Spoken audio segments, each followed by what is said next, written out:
சேனலை பார்த்துட்டு இருக்க எல்லாருக்கும் வணக்கம். சினிமாவில் ரஷோமான் எஃபெக்ட் அப்படின்னா என்ன, அதை பற்றி அந்த வீடியோவில் பார்க்க போகிறோம். 1950 ஒரு ஜப்பானிய மொழி திரைப்படம் ரஷோமான். அந்த படத்தை டைரக்ட் பண்ணவர் அகிரா குரோசாவா. இவர் அந்த படத்தில் ஒரு புதுவிதமான திரைக்கதையை பயன்படுத்தியிருந்தார். அதாவது படத்தோட ஆரம்பத்தில் ஒரு கொலை நடந்துரும். அந்த கொலையை கண்டுபிடிக்கிறதுக்காக வந்து அது சம்மந்தப்பட்டவங்கள்ட்ட போயிட்டு விசாரணை பண்ணுவாங்க. அப்படி விசாரணை பண்ணும்போது ஒவ்வொருத்தரும் அவங்க பாயிண்ட் ஆஃப் வியூல இருந்து அந்த கதையை சொல்லுவாங்க. ஒரு 5 பேர் இருக்காங்கன்னா 5 பேரும் ஒவ்வொருத்தரும் தனித்தனியா வெவ்வேறு மாதிரியான கதையை சொல்லுவாங்க. இதையே அந்த படத்துல திரைக்கதையை கொண்டு வந்திருப்பாங்க.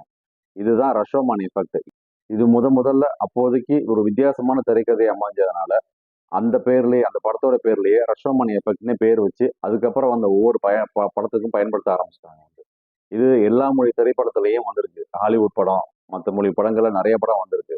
தமிழ்ல 1950 சிவாஜி கணேசன் நடிச்ச எஸ் பாலச்சந்தர், சுந்தரம் பாலச்சந்தர்ன்ற ஒரு டைரக்டர், அவர் டைரக்ட் பண்ண ஏவிஎம் ப்ரொடக்ஷன் தயாரிச்ச அந்த நாள்ன்ற ஒரு படம். அந்த படத்துல முதல்ல தமிழ்ல பயன்படுத்தினாங்க அந்த திரைக்கதையை. இந்த படத்துல ஆரம்பத்திலேயே சிவாஜியை ஒரு ஆள் சுட்டு கொண்டுடுவாங்க துப்பாக்கியால. இப்ப அதை பத்தின விசாரணை பண்றதுக்காக போலீஸ் ஒவ்வொருத்தட்டையா போயிட்டு விசாரணை பண்ணுவாங்க. அதுல ஒவ்வொருத்தரும் வெவ்வேறு மாதிரியான நடந்த சம்பவங்களை பத்தி விவரிப்பாங்க. இதுல ஒருத்தர் பாத்தீங்கன்னா சிவாஜி நல்லவராகவும், ஒருத்தர் பாத்தீங்கன்னா சிவாஜி இந்த கெட்டவராகவும் காமிச்சிருப்பாங்க வந்து. அதுக்கப்புறம் 2004 கமல்ஹாசன் சொந்தமா எழுதி இயக்கி விருமாண்டி படத்துல இந்த விதமான திரைக்கதையை பயன்படுத்தியிருப்பாரு. படத்தோட ஆரம்பத்துல ரோஹிணி மரண தண்டனை பத்தி ஒரு டாக்குமெண்ட்ரி பண்றதுக்காக வந்துட்டு கேமராமேன் கூட ஜெயிலுக்குள்ளார போவாங்க வந்து.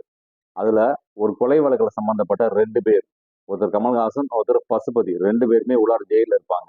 கமல்ஹாசனுக்கு மரண தண்டனை வச்சிருப்பாங்க, பசுபதிக்கு ஆயுள் தண்டனை வச்சிருப்பாங்க. இவங்க 2 பேரையும் ஒரு பேட்டி எடுக்கிறதுக்காக வந்து ஜெயில போய் பேட்டி எடுப்பாங்க. முதல்ல பசுபதியை அவங்க பேட்டி எடுப்பாங்க.